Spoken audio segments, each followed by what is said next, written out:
Welcome to the world of mathematics. आज जो हम टॉपिक पढ़ेंगे वो है फाइंडिंग पावर। ठीक है, पावर फाइंडिंग जो है एप्लीकेशन ऑफ लॉगरिथम जो है उसी के ज़िमन में एक टॉपिक है फाइंडिंग पावर। ठीक है, पावर फाइंड करने का जो है ना ये एप्लीकेशन है लॉगरिथम की, वो लॉगरिथम बहुत हेल्प करता है।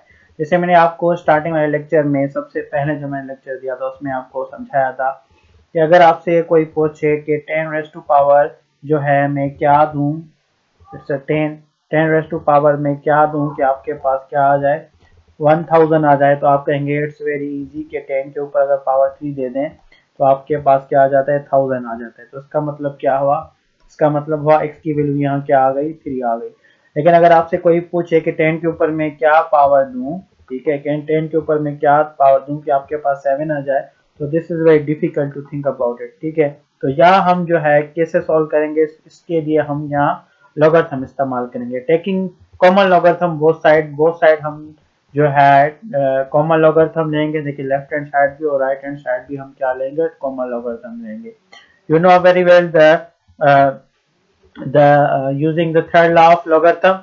तो एक्सपोनेंट जो है पावर आगे आ जाता है, आपका क्या हो गया, log of 10 is equal to, यहाँ आपके पास हो जाएगा log ऑफ 7। ठीक है, log ऑफ 10 और अगर आप निकालें इसका बेस 10 है तो ये बराबर हो जाता है 1 के। ठीक है, if you use your calculator और यूजिंग जनरल फॉर्म, आपको पता है कि अगर log कोई भी log हो जिसका बेस और a सेम हो, यानी जो बेस हो उसी का लोगरिथम ले रहे हैं, तो वो 1 होता है। क्योंकि ये लॉगरिथम बेस 10 है, ठीक है, कॉमन लॉगरिथम का बेस 10 है, यहाँ 10 है तो आंसर 1 आ जाता है। Otherwise you can check by your calculator, no problem. ठीक है, तो हमने ये चेक किया तो आपके पास जो रिजल्ट आया है वो रिजल्ट आपके पास क्या है, रिजल्ट आपके पास sorry let me read something जी। तो x of 1 x1 x is equal to log of 7 आ गया। ठीक है, तो x इज इक्वल टू आपके पास क्या आया है, आंसर आपके पास आया है log ऑफ 7। ठीक है, तो आप 7 का लॉ निकालेंगे तो आपके पास जो रिजल्ट आएगा वो आपका क्या होगा, यहाँ आंसर होगा। यानी अगर 10 के ऊपर पावर जो log ऑफ 7 का आंसर आएगा रखेंगे तो आपके पास 7 क्या, आपके पास आंसर क्या आ जाएगा, 7 आ जाएगा। ठीक है, उसी अंदाज में मैंने आपसे एक और क्वेश्चन भी पूछा था, वो ये था कि 10 के ऊपर मैं क्या पावर दूं कि आपके पास 8 आ जाए। तो आपने जो आप सोचेंगे तो आप कहेंगे दैट्स वेरी इजी, 10 के ऊपर अगर मैं पावर 3 दूं तो आपके पास 8 आ जाएगा। तो इसका मतलब क्या है, इसका मतलब क्या था कि x की वैल्यू क्या थी, यहाँ 3 थी। लेकिन अगर मैं आपसे पूछूं कि x2 के ऊपर क्या पावर दूं कि मेरे पास क्या आ जाए, 3 आ जाए, तो this is very difficult to think, it's not IQ question. तो यहाँ हम क्या करते हैं, लॉगरिथम इस्तेमाल करते हैं। आपकी मर्जी, नेचुरल लॉगरिथम इस्तेमाल करें या कॉमन लॉगरिथम इस्तेमाल करें। ठीक है, तो मैं यहाँ क्या करता हूँ, मैं यहाँ चलो यहाँ हम नेचुरल लॉगरिथम इस्तेमाल करते हैं। तो taking natural logarithm both side, तो यहाँ ln of 2 power x is equal to, यहाँ ln ऑफ आप 3 दे दें। ठीक है, नेचुरल लॉगरिथम जो पावर है वो आगे आ जाता है, तो आपको पता है using third law of logarithm तो पावर आगे आ जाएगा, log ऑफ 2 हो जाएगा और is equal to log of आपके पास क्या आया, 3 आया। ठीक है, उसके बाद हम क्या करेंगे, आपको पता है कि we need to get at x alone, हमें एक्स को अलोन चाहिए, इसलिए हम क्या करेंगे, बोथ साइड जो है ln2 को डिवाइड कर देंगे। ठीक है, तो यहाँ से ln2 कैंसिल हो जाएगा, तो x इज इक्वल टू आपके पास क्या आया, ln3 डिवाइड बाय ln2। ठीक है, ln3 आप कैलकुलेट करेंगे, उसको डिवाइड करेंगे ln2 से, तो आपके पास x की वैल्यू आ जाएगी। इसका मतलब क्या है, जिसका जो आपको रिजल्ट आएगा वो आप रिजल्ट यहाँ रखेंगे, तो आपका यह जो है रिजल्ट यानी आंसर जो है आंसर आ जाएगा। यानी x की जब value ln2 divide by ln3 की जो वैल्यू आ जाएगी वो अगर आप यहाँ रखेंगे 2 के ऊपर पावर, तो आपको रिजल्ट जो है अप्रोक्सीमेटली 3 दे देगा। ठीक है, तो इस तरीके से हमने ये जो पावर फाइंडिंग मेथड सीखा है। ठीक है, ये पावर फाइंडिंग मेथड बहुत ज्यादा यूजफुल होता है। जैसे मैं आपको कुछ एग्जांपल भी दे देता हूँ।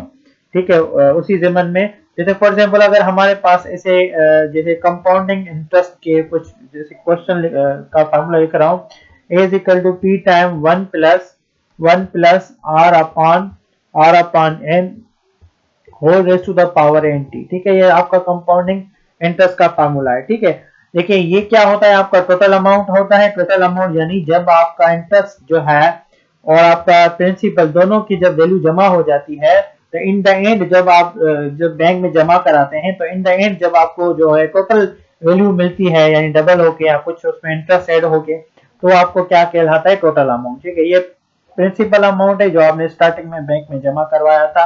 ठीक है, ये रेट ऑफ इंटरेस्ट है, रेट ऑफ इंटरेस्ट जो आपके बैंक में जो है डील होता है कि आपका इंटरेस्ट जो है ना हर ईयर कितना बढ़ेगा। ठीक है, एन नंबर ऑफ पीरियड्स है, यानी ईयर में आपको कितनी टाइम जो है क्या है, क्या होता है, number of periods per year जो है n number of periods per year show करता है, और टी आपको क्या शो करता है, टाइम शो करता है। ठीक है, अब इस प्रॉब्लम में देखने अगर हमें ये क्वेश्चन कहे कि जो है आपको, अगर आपने फॉर एग्जांपल कुछ पैसे इन्वेस्ट किए हैं, फॉर एग्जांपल अगर आपने इन्वेस्ट किए हैं स्टार्टिंग में 20,000। ठीक है, आपने इन्वेस्ट किए हैं 20,000, आप कह रहे हैं कि मेरे 20,000 जो है वो 50,000 कब बन जाएंगे, यानी कितना टाइम लगेगा कि मेरे 20,000 जो है वो 50,000 बन जाएंगे।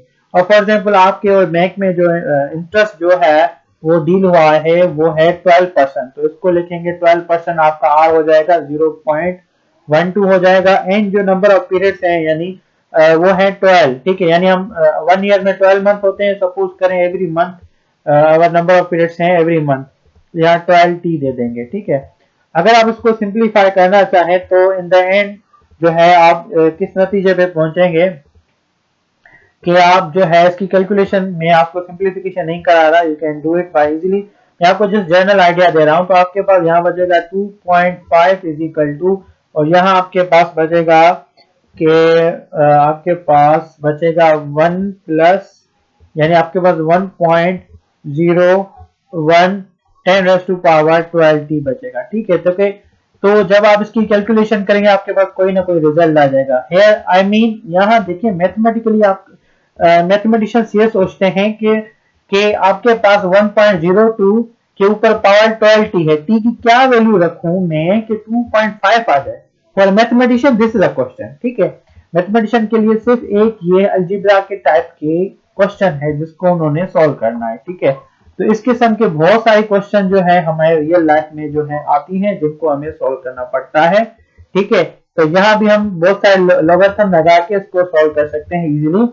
ओके, तो जैसे ऊपर क्या है इसी तरीके से अगर आप कहें, चलो मैं इसको कर देता हूं, तो मैं क्या कर रहा हूं, यहाँ लॉगरिथम लगा रहा हूँ, log ऑफ 2.5 हो जाएगा। ठीक है, और राइट हैंड साइड पे भी अगर मैं log लगाऊंगा, log ऑफ आपके पास हो जाएगा 1.01 और 10⁻12t आ जाएगा। ठीक है, फिर आपको क्या करेगा, ये पावर आपको पता है कि पावर एक्सपोनेंट पावर आपका आगे आ जाता है, तो आप ऐसे ही करेंगे, एक्सपोनेंट पावर 12t आगे आ जाएगा, और यहाँ क्या होगा log ऑफ 1.01। ठीक है, फिर उसके बाद अगर आप इसको डिवाइड करेंगे, यानी आपको गेट रीड करनी है 12 से भी और इस वैल्यू से भी, because you need the value that should be, यानी आपको सिर्फ टी की वैल्यू चाहिए, तो यहाँ से ये दोनों कैंसिल हो जाएंगे, और because you are dividing here that's why you have to divide on the right hand side, तो 1.01 और मल्टीप्लाई बाय 12 यह जो है यहाँ आप डिवाइड करेंगे,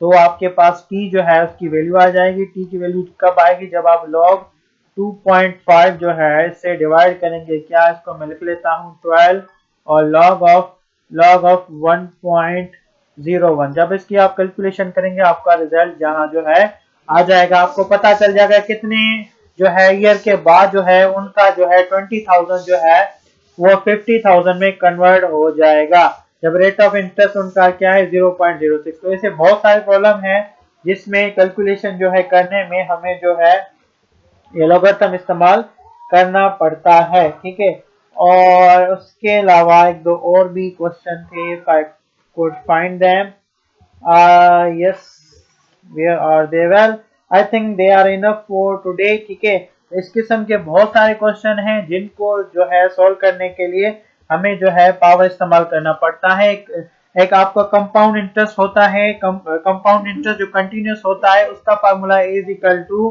P into e power r t. ठीक है, ये होता है, ये आपका सिंपली टोटल जो है आपका टोटल अमाउंट है, या आपका प्रिंसिपल है, या आपका रेट ऑफ इंटरेस्ट है, या टी है। ठीक है, जब इन तीनों की यानी ए की, पी की और आर की वैल्यू मिली हुई हो और हमें टी फाइंड करने के लिए कहे, तो उस जगह पे भी हमें क्या फाइंड करना, उस जगह पे भी जो है हमें यहाँ लॉगरिथम इस्तेमाल करना पड़ता है। ठीक है, जैसे बहुत सारे एग्जांपल है जहां हमें लॉगरिथम इस्तेमाल करना पड़ता है। I hope you have